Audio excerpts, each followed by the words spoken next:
Hi, everyone. My name is Jacqueline Rothenberg. I'm the Director of Public Affairs at FEMA, and today we are going to do an update from Administrator Criswell. This is her daily briefing. As a reminder, this is on the record. You may record it for your purposes. We'll also have the recording after the call. Following the administrator's remarks, we will open it up to press Q&A. And please raise your hand and state your name and outlet when the time is ready. Over to you, Administrator.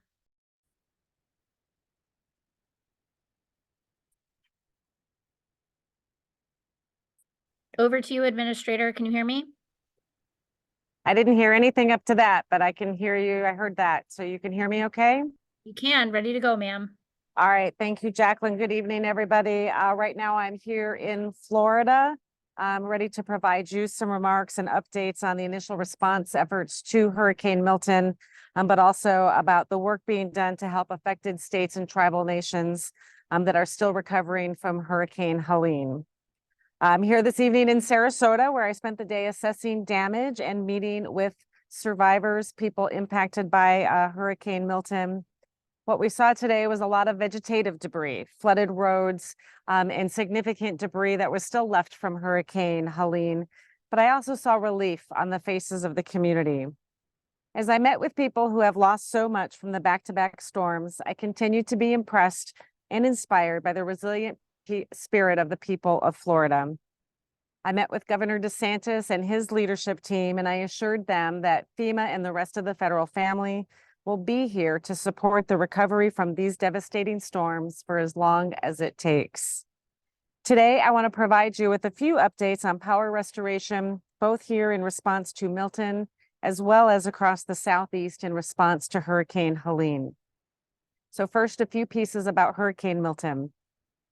This was a massive storm that left more than 3.3 million people at its peak without power. To put that into perspective, that's over twice as many Floridians that were left in the dark than from Helene.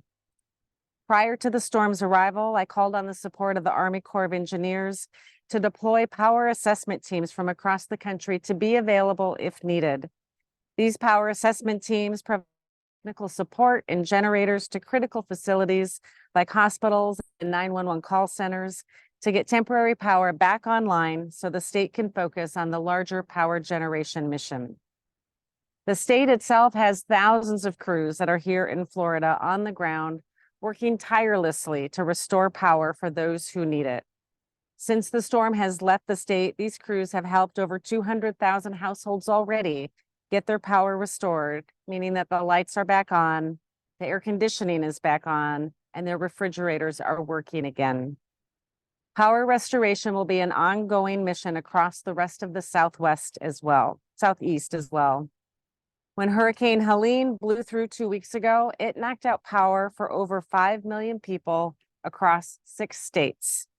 The power restoration process for Helene has been and will continue to be more complicated than the work we'll be doing in the coming days in response to Milton. The regional topography of the Southeast, from Valdosta, Georgia to Eastern Tennessee, has made access for the federal and state power assessment and restoration teams challenging. But we are actively working to find solutions so we can continue to execute on our mission. We had teams again from the Army Corps of Engineers pre-positioned across all states in the path of Helene long before the storm made landfall.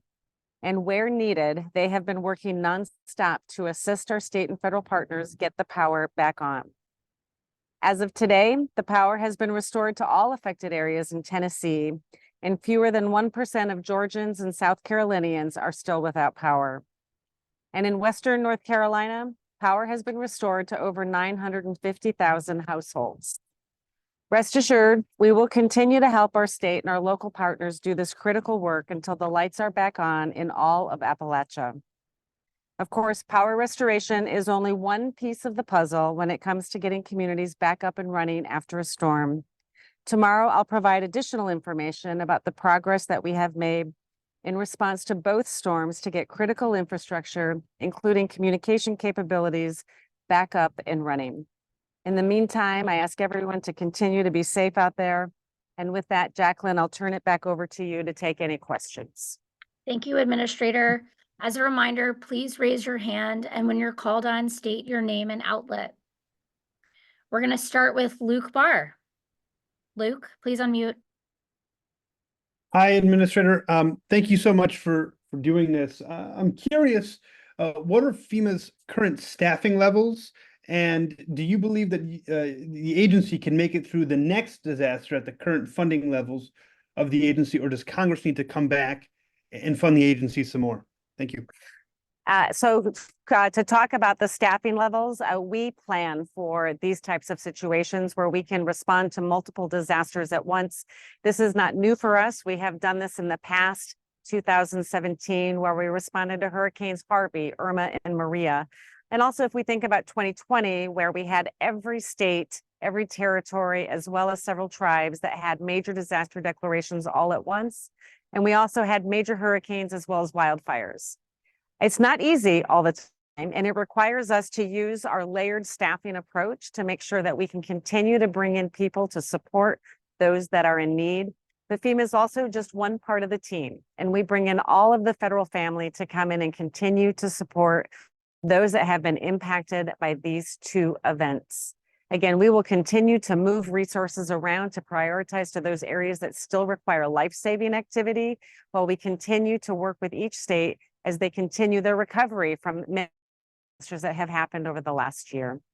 As it comes to funding, and so right now we are closely monitoring the Disaster Relief Fund. With the ability to spend against the fiscal year 25 budget, it gave me enough money to make sure that I could continue to support the efforts for Helene as well as Milton. But I've got to watch it every single day. These are catastrophic events affecting 6 states, and it does have a drain on our budget. And so we are monitoring every single day to make sure that if there's another disaster, another storm that heads this way, that we are going to have the funding that we need. So I'm assessing this. I'm having conversations with OMB about where we're at so we can make the best choices and best decisions about how to move forward. Thank you, ma'am. Thank you, Luke. Moving on to Elise. Hi there. Thank you so much. I lost audio. Oh, can you hear me okay now? Oh, now I can hear you. Great, thank you. Just wanted to ask if there's an official estimate for how many homes and residences have been destroyed, and then folks displaced both for Helene and Milton. We definitely have good estimates from Hurricane Helene across the 6 impacted states. At least I don't have that right on me. Jacqueline can follow up with the estimates that we have from that. We are less than 24 hours since the Hurricane Milton made landfall. I know the governor's team is working to collect that data as he prepares to submit his request for a major disaster declaration. We'll have better information on what we think that impact was for Hurricane Milton here in the coming days. Thank you, Elise. Moving on to Akila. Administrator Criswell, thank you so much for doing this. I wanted to ask, what is your assessment of the damage that you're seeing on the ground compared to what FEMA had anticipated from Milton? Yeah, so we certainly prepared for the worst case scenario from Hurricane Milton.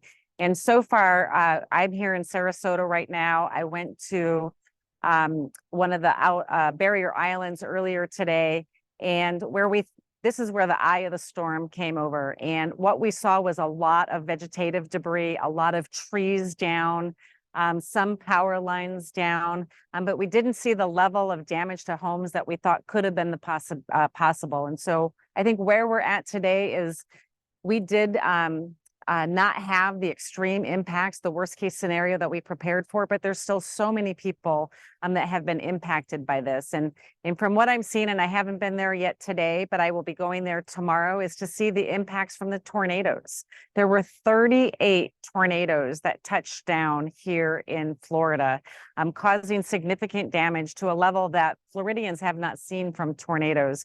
So tomorrow I'll be able to go in to assess some of the impacts from these tornadoes and make sure that we have a good idea of what their needs are going to be as they start that recovery process. And still a threat ongoing right now. St. Johns River, the briefing that I got early this morning from the state about their concerns about additional flooding that might come there. And so we're watching all of these different hazards. We're embedded with our state partners. So if they have needs from the federal government, we'll be able to move our resources in to help them. Thank you. Moving on to Jackie. Hi, can you guys hear me? You can. Great. Thank you so much for taking my question. Sort of twofold here. So first off, I've seen some reporting that the National Flood Insurance Program, because of these back-to-back disasters, could potentially exhaust its existing funding and even its current borrowing capacity. So do you have any concerns about the capability of that program to pay out claims as they come in? Will Congress need to do more? And then secondly, could you also speak to what do people who are uninsured for flood need to know in terms of what's available from FEMA? Yeah, so we talk a lot about the disaster relief fund, but we're also watching very closely the impact on the National Flood Insurance Program to make sure that we can continue to pay these claims. I do have a briefing scheduled for tomorrow so I can get an idea of where we're at and what we might need to do, because we do want to watch closely exactly where it's at. But we do have reinsurance capability to come in and provide some of the support and the funding needed to pay the claims. I don't have a full picture yet on where we're at, but I'm getting that information tomorrow. As it relates to people that don't have flood insurance, again, insurance is always the number one thing that really helps people with their recovery. And that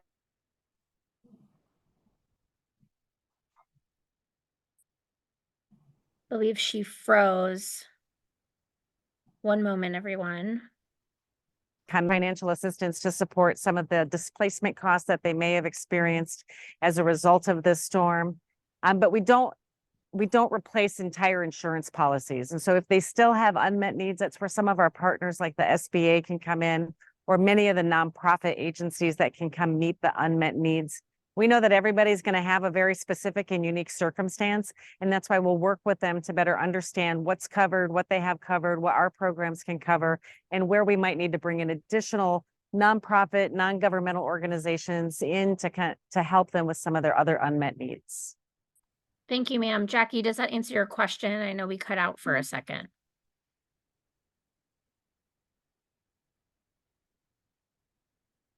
All right, moving on to the next. Let's go back to Elise. I'm sorry, I was muted. If I could have you restate just when you started talking about those who are not insured, you froze up at the beginning of your answer. Sorry about that. No worries. Happy to do it again. So for people that don't have flood insurance, what our programs can do is when they register for assistance, it helps to jumpstart their recovery process. And so we can help with some of the financial assistance to help them with repairs to their homes, as well as lost items in their homes. But we don't replace insurance. Programs are not designed to give them everything an insurance policy would, but we work with everybody individually. We bring in support from our nonprofit and our non-governmental organizations to help with unmet needs. And then we have our partners like in the Small Business Administration that have programs that can also assist with some of the things that either their insurance didn't cover or our programs didn't cover. We'll work with them individually. We know everybody has their own unique circumstance. Great. Thank you. Thank you, ma'am. Elise. Hi there, thanks. Let me know if you can hear me okay. I can hear you, Elise. Great. Just wanted to ask, how FEMA is dealing with some of the misinformation, disinformation floating around right now about, what services are offered, where some of the money's going, all that good stuff. Yeah, I think, honestly, I think that it has slowed down, but it's still out there, right? We still see some of the misinformation, the conspiracy theories that are out there about, we're going to take their land from them, which are all simply untrue. I've been very open and public about how hurtful this is and how it really is demoralizing to our staff, but also to all of these people that have left their homes and their families to come in here and help people. But what I can tell you also is that it doesn't stop us. It doesn't deter us. We know what our mission is. We know our why, and that is to help people. And our staff are incredibly dedicated and proud to be here and support all of those impacted by these events and helping them on their road to recovery. Thank you, ma'am. I believe this may be our last question. As a reminder, please raise your hand, state your name and your outlet if you have a question. Otherwise, Evan, you may have the last word. Okay, thank you for doing this. Can you hear me? I can, Evan. Okay, I like having the last word. This is fun. This is Evan Kozloff from Spectrum News, and I was just looking for a little clarity on funding. Feel free to be as wonky as needed. The White House and FEMA have said that they have enough funding to respond to the two hurricanes. Does that mean that you guys have enough to respond to the immediate needs, like getting folks out of danger? Or are you guys saying that this is enough funding to cover all the assistance that people will need because of these storms? So good question, and happy to provide some clarification there. And so what we do is want to make sure that we always have enough money to support those life-saving, life-sustaining activities. And so back in August, we went into what we call immediate needs funding, where we pause the reimbursement of recovery projects.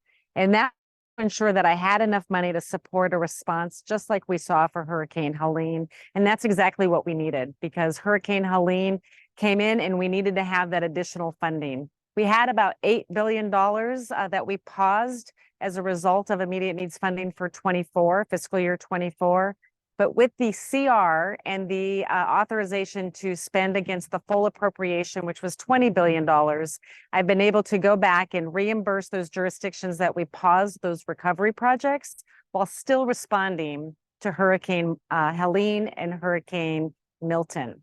But we need to watch this very closely. Hurricane season is not over. These are two catastrophic events. Hurricane Helene hit 6 states.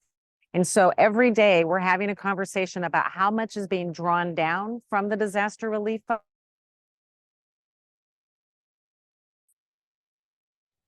Sorry, folks. She is doing this from the field. Evan, I promise she'll be back in a minute. What?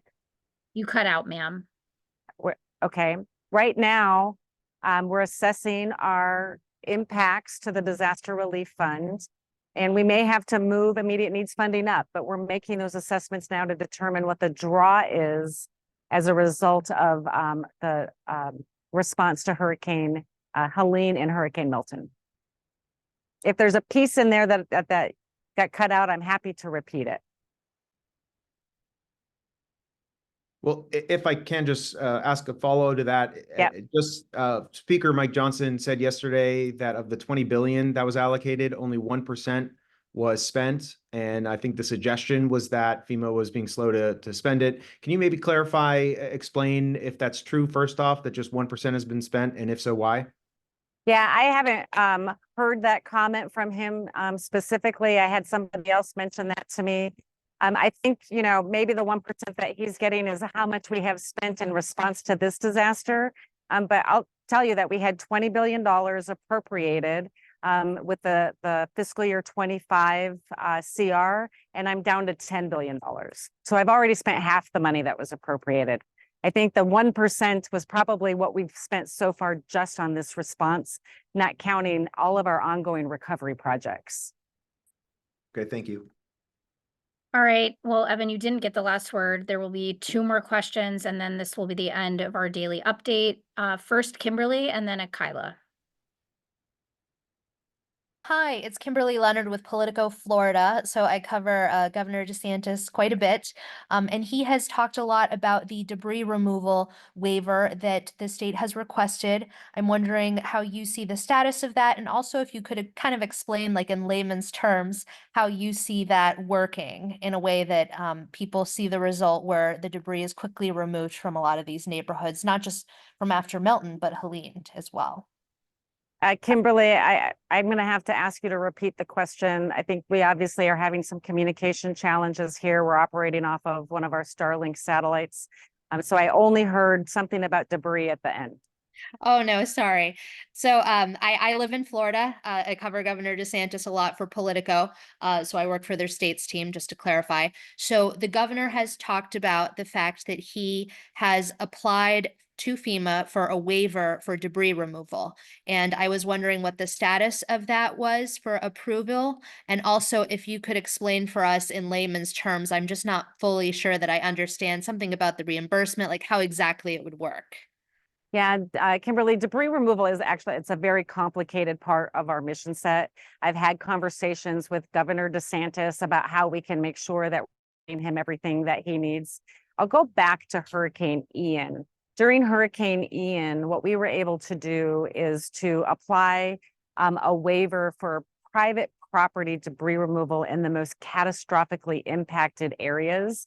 It was a model that we did using geospatial imagery that we actually did automatically instead of making the state apply for it. It's one of those things where PPDR, private property debris removal, we don't typically do unless there's a direct threat to life and health. And when we see that there's catastrophic impacts, we want to make sure we can support all efforts to remove that debris so we don't have any other extenuating circumstances as a result. We intend to do the same model here in the impacted counties from Helene and from Milton. And we are working with the governor's team to apply what we did during Ian here as well. I think the other piece, though, there's one other part to this is we saw Milton coming in. We needed to, or the state needed to expeditiously move debris out of the way. And so we're going to be very flexible with how we reimburse the state and the counties for how they moved that debris as an emergency protective measure instead of through our formal debris removal process under Category A. And there's some technical stuff in there, so I'm happy to try to put that more in layman's terms if you need. Well, he mentioned something about being able to get a lot more contractors from far away potentially and incentivizing, more workers to be able to do that. Yeah, him and I have had that conversation along with Director Guthrie. That's not something that I can incentivize, but that's certainly something that I know his team is working on because there's 6 states that all have had significant impacts, all require debris removal. And so they're looking at creative ways to make sure we can get enough contractors into the region, but for him into